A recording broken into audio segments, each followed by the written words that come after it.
Hello everybody, welcome to the ESI Digest. We run through the biggest esports business related news stories of the week. I'm your host, Tom Daniels, the sub-editor of Esports Insider, and today we are going to run through 5 of the biggest stories in the esports business world this week.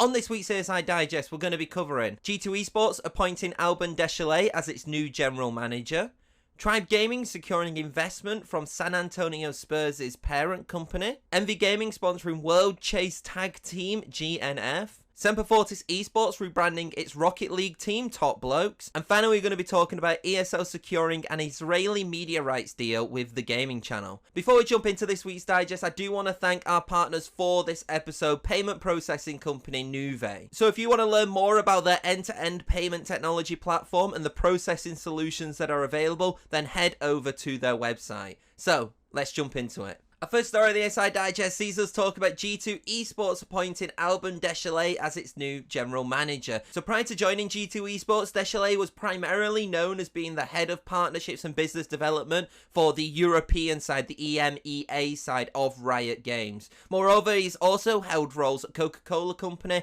and also at Hayes Sports and Entertainment France. According to the release, Dechelotte was heavily responsible for bringing in a lot of brands into the LEC, namely Kit Kat and Kia. He also helped with the broadcast distribution of the tournament throughout, so he played a major part in basically the partnerships for the LEC and the kind of the activations that we're seeing now. I do want to mention that G2 Esports also announced that Peter Mucha, the organization's COO, will also be transitioning to the role of observer of the board. Now this transition, which is expected to take place in the second half of 2021, will see Mucha support and advise G2 on the kind of like strategic development of the company. Personally, I think this is a huge move. I think that Dechelotte has done an absolute unbelievable job at Riot Games, and kind of seeing already the partnerships that G2 have managed to secure. I'm really wondering about where this organization can go in terms of who they can bring in next and what kind of integrations and partnerships they can do. They have probably arguably one of the biggest and one of the best like partnership teams in terms of a whole organization,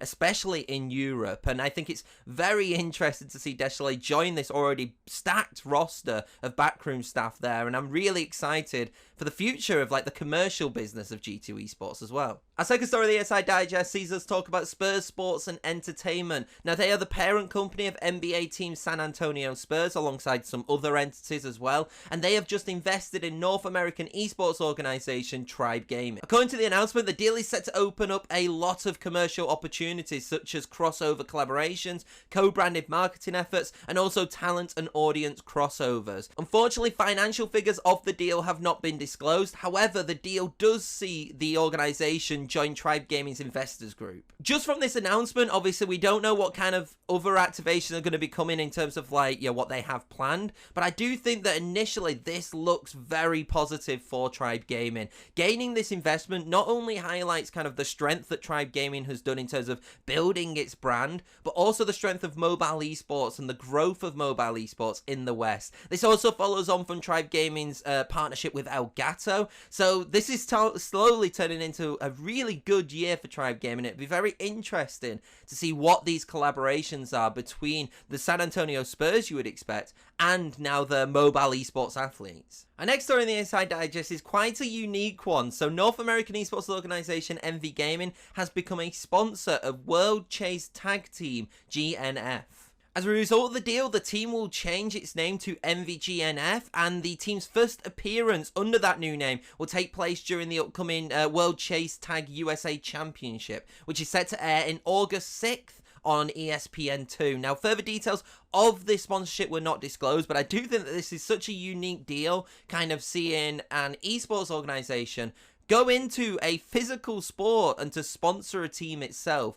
I'm really interested to kind of see where this partnership goes. And yes, there isn't too much kind of more to say about this deal, but I did think it was interesting enough to kind of mention. Are we going to see even more esports teams branch out into traditional sports, whether that be through sponsorship, which ESI Gaming has done, or also what we've seen with Veloz, who are a sim racing organization, who are now in, I believe it's called Extreme E, I believe. I'm loving the fact that we're seeing loads of different organizations kind of start to branch out, not just in terms of content, not just in terms of acquiring personalities, but even looking at traditional sports opportunities as well. Our penultimate story of the ESI Digest sees us talk about UK-based based esports organisation Semper Fortis Esports and the rebranding of their Rocket League team Top Blokes to SMPR. Now, the rebranding of the team to SMPR, which I believe is said Semper, is expected to bring the team closer to its ownership as the organisation looks to expand. As a result, SMPR will act as an official arm of Semper Fortis' esports teams, with its current and future rosters all operating within the brand. Now, I don't think that this rebranding is actually particularly surprising. I think that a lot of people were kind of thinking that some sort of rebranding was going to occur once Semper Fortis acquired Top Blokes, and mainly because of their ambitions to want to go into other esports as well. When Semper Fortis Esports became publicly listed by joining the Aquis Stock Exchange growth market, they raised approximately £2.5 million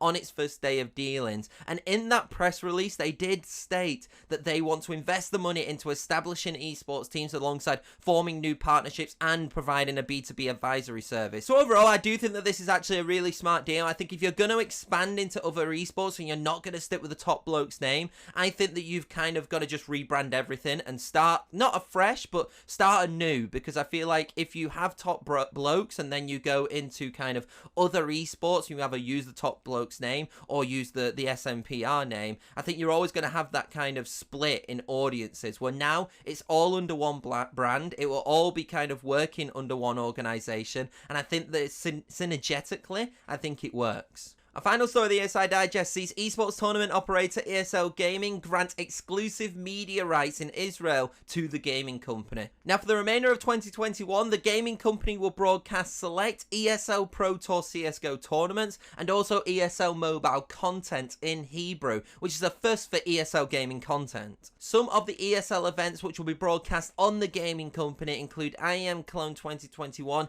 ESL Pro League Season 14, IEM Fall, and ESL National Championship Global Playoffs. Also, in terms of ESL mobile content, this will include the broadcast rights to 2 tournaments from ESL Mobile, which includes the PUBG Mobile EU and the ESL Mobile Clash of Clans EU. Finally, the network has also obtained rights for digital and VOD broadcasts, also in Hebrew. Now, I do feel like that this is, again, another significant deal, because I feel like we're seeing a lot more language-specific content starting to be kind of created. I think that as esports becomes more and more popular, I do think that we're going to be seeing more diversification in terms of the content and the language the content will be speaking in the future, because we've got more fans who are from different nations. I think kind of primarily you kind of had like English, and then you obviously had Chinese, Korean, and I think that they were kind of like the main 3, but now you've got kind of Portuguese with the Brazilian